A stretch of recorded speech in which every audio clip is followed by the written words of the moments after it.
WNST.net. It was a lovely Tuesday evening in lots of ways, not weather-related for sure, for those making their way down to the Xboxing College Park, including this guy. He covers all things Terrapins for the Terrapin Times, as well as, Press Box, comedy, Roth Report, and probably does some food planning on the weekends as well. And welcome the great Mike Ashley back onto the program to discuss what was a pretty glorious Tuesday night victory over the Purdue Boilermakers. There's nothing more disrespectful than playing at home and being an underdog, right, Mike? Well, Purdue was number 12 in the country, and Maryland came in number 24. And the first half kind of played to that. But then some nice adjustments by Mark Turgeon at halftime, switching up the offense a little bit. And, man, did they clamp down defensively. I think anybody that's paying attention has got to talk about Daryl Morcell on the short list of elite defenders in the country after what he did to Carson Edwards in the second half Tuesday night. It was really, really impressive, and held those guys to I was under 20% shooting in the second half, which is really amazing. And it kind of, I thought when Bruno flexed his muscles after a 3-point play there, it really was kind of, I thought the whole Terrapin team flexed muscles, because when you've got Bruno and Stick Smith there inside, you really do have something that most other teams in the country don't have. Two big athletic guys that can score but can also defend the basket. And I think that's given the perimeter defenders a lot of leeway to really get out there and clamp down now. I think this team's finally kind of realizing who it is and what it can be. Mike Ashley joining us here from Terrapin Times. And you've spoken like an old PR guy and a ham and egger that I know you to be. You don't mention Fernando first. You don't mention the coach. You don't mention the ball handler. You don't mention Wiggins. Right? You mention Morcell. You start the whole thing with defense, because when you look at the box score, right? I mean, the first thing any fan sees is the box score. It's like 32 minutes, 4 points. He's not one of the better players on the team. Let's look at Fernando. Look at the rebound. The things that we look at and the things that are valued by coaches and by people like you that for many years working down in Radford, being around the game, it's not glorious what Morcell has done. And I think there was a period in December and January where I'm thinking, well, is this all there is? I think I might even have said that to you or someone. Maybe Chris Nocky and I had that conversation a month ago to say, is this what he's going to be? And Nocky's like, well, let's not knock a defensive player now. We all want them. We talk about how important defense is. And on a night when Purdue scores 56 points after shooting the lights out in the first half and couldn't find the basket in the second half, Morcell, you need to tip your cap to him for sure. Well, Carson Edwards had 17 points at the half, and Purdue was up by 8, and in the second half he shoots 2 for 13. So to me, that was the key difference. But Maryland obviously shot the ball a lot better too. And I got to admit, early in the game, I sort of was biting my lip because I thought Morcell and Jalen Smith were taking too many shots. You almost want to tell those guys, hey, there's a reason you guys are open. They're trying to stop the other guys, so you might want to move the ball a little bit more. But they got it straightened out, and Stick Smith was great offensively in the second half, although I thought a lot of that was the byproduct of the way Cowan and Ayala could get him the ball in position to score easily. And, of course, all night long, I've never seen a team like Purdue this season concentrate so heavily on getting the ball out of Fernando's hands. There was a quick double team from the opposite side every time he got the ball, and that's something you may see more of now because it did shut him down. He only had 3 points at the half, finished with 9, and that started when, again, the guards creating things in transition, and Bruno, to his credit, was very, very patient, which is another part of his game that's so much better than last year. His patience and his willingness to kick the ball out quickly and create for others, and then just try and get to the boards. And there was a lot of things that weren't good last night.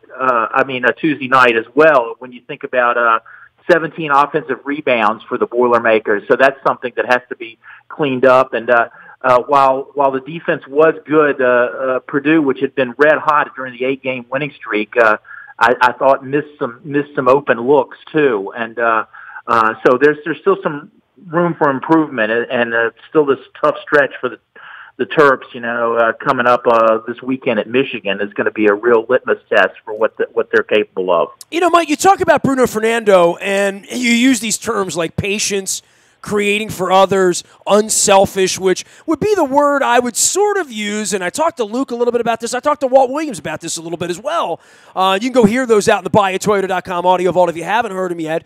And unselfishness, when you go back to the Diamond Stone and the Suleiman where Trimble got lost, right? And you see these guys and you say, well, there's one basketball and there's one basket and there's 5 of you. You need to figure it out, to go all white shadow on you and, get off my lawn, coach guy. And that's something that you don't coach out of certain people, right? And this group feels to me like that there's an unselfishness about them and a point guard that matters and a real impact player in Fernando. Like if you gave me the shadow profile of what you'd want your team to look like in March, emerging, a freshman, the whole deal, playing defense.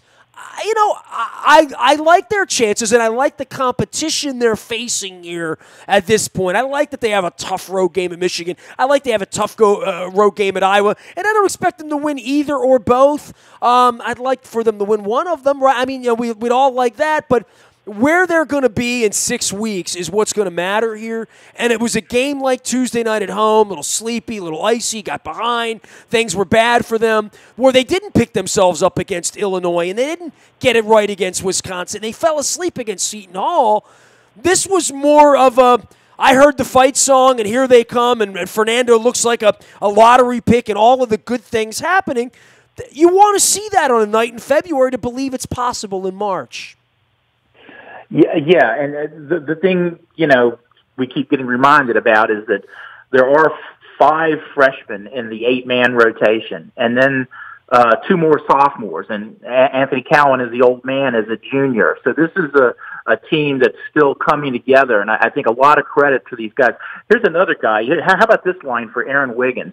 17 minutes, 11 points on 4 of 6 shooting, 3 of 5 from three-point range, and he was another guy that got hot at just the right time when that run started, and they had that stretch where 21 straight points, all from freshmen. How about that? That's how much they locked, Bruno out of the thing there, and then Cowan too had a lot of trouble.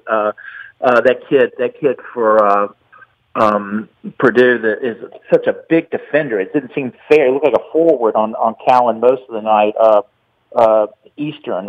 Nigel Eastern there. He's a heck of a defender too. Mike Ashley is here from Terrapin Times, as well as writing comedy, working at Pressbox, doing all sorts of things, but covering a very interesting version of the Terps. And we talk about the league and where they're going to go in Michigan, and we watching the Big Ten Network and seeing what happened up at State College on Tuesday in the aftermath. And, I mean, I was even flicking on to Michigan State and Wisconsin, trying to figure that out, because I know we're going to see more of them as we get ready for the tournament in a couple of weeks as well. This is a really nice conference, isn't it? I mean, I know you're still watching a lot of ACC basketball, and you got ties down on Tobacco Road in Virginia, and everybody wants to watch Duke, especially when they lose. We have that in common for sure. But the Big Ten's not bad, and this is a time of transition for the Terps where they're trying to get fans, they're trying to figure it out, they're trying to get over the aftermath of being in the ACC for 100 years and saying Purdue on a Tuesday night's a big game. The 6:30 start time doesn't help them for sure. The weather didn't help them. But I would say this, if you tune in, if you come to this basketball and you're like still crying about Wake Forest, or maybe you didn't catch on to this and you want to be a fan, when you put these games on, they're very competitive. This is a great brand of basketball for me. Yeah, it really is. Now, a couple of weeks ago, it seemed like they were talking about 18 Big Ten teams making the NCAA tournament, and some of the lesser teams have made statements recently. Illinois with a nice win here and there, and Penn State this week, what they did. And I don't know how that's going to shake out. To me, it's sort of the conference is cannibalizing itself right now, because you're talking about maybe Michigan State and Michigan, who were going to be up there with the top seeds, now maybe dropping back, but maybe it's better for the rest of the league. And, when you think about Maryland, where they were coming into this season with so many question marks, right now, here we are February, and they're one game back in the loss column from Michigan State and Michigan, and actually Purdue too. But now they split with them head to head, and I think the growth we saw from the first Purdue game in December to the one Tuesday night, where if you remember that game in December on the road, while it was a 62-60 game, Maryland just fell apart down the stretch. I remember I think they had turnovers on their last three of their last four possessions, and then Cowan got his shot blocked that could have won it at the end, and just desperation.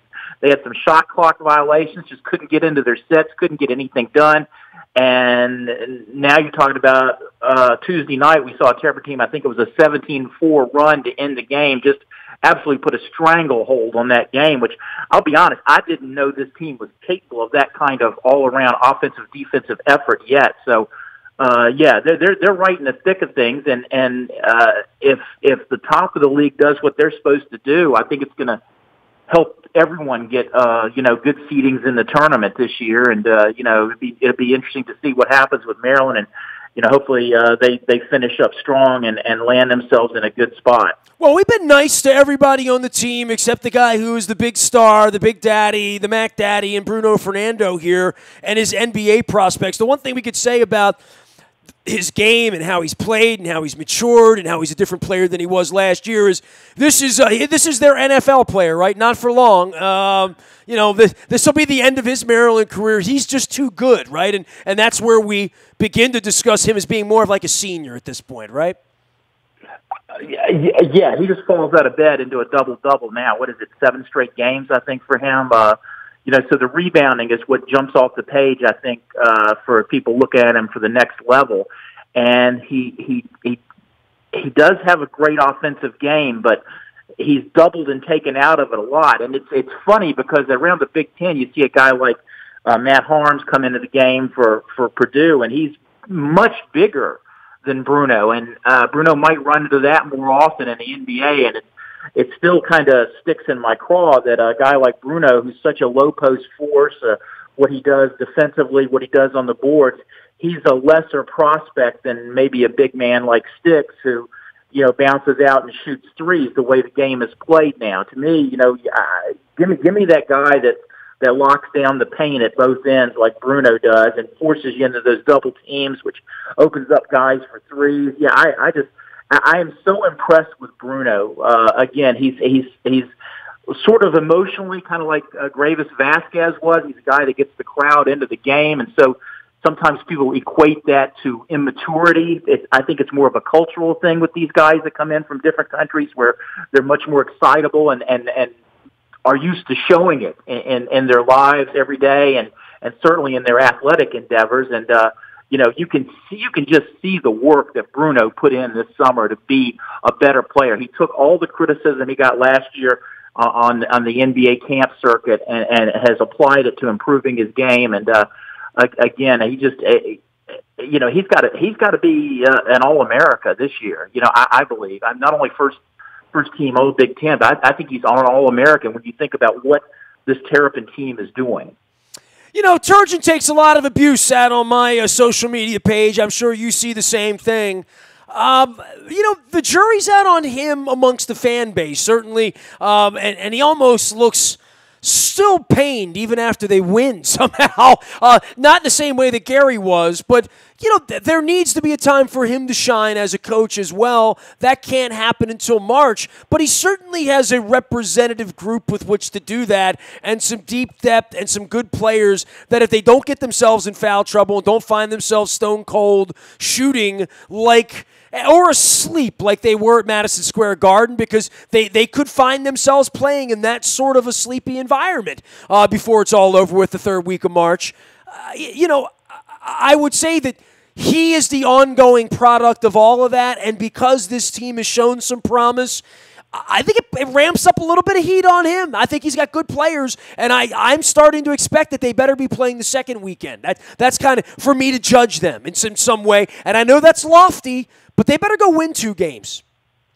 Well, I agree with that, and I agree because he's got a good enough team to do that. Now, having been around Maryland over 20 years now, up close and personal, and following it longer than that, and having covered Gary Williams teams and knowing how the fans here feel about Gary, I mean, there's no one was ever going to replace Gary.